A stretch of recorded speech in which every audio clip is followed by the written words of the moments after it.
குட்டி செல்லங்களா, இன்னைக்கு 1 2 3 சொல்லிக்கிட்டே ஃப்ரூட்ஸை கவுண்ட் பண்ணி பார்ப்போமா? 1, இதுல ஒரே ஒரு கிவி ஃப்ரூட் தான் இருக்கு.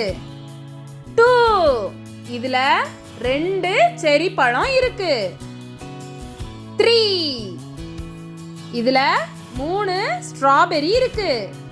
4, இதுல 4 மாம்பழம் இருக்கு. 5, இதுல 5 வாழைப்பழம் இருக்கு. 6, இதுல 6 ஆப்பிள் பழங்கள் இருக்கு. 7, இதுல 7 சப்போட்டா பழம் இருக்கு. 8, இதுல 8 ஆரஞ்சு பழங்கள் இருக்கு. 9, இதுல 9 தக்காளி பழம் இருக்கு. 10, இதுல 10 எலுமிச்சம்பழம் இருக்கு. டாடா, சப்ஸ்கிரைப்.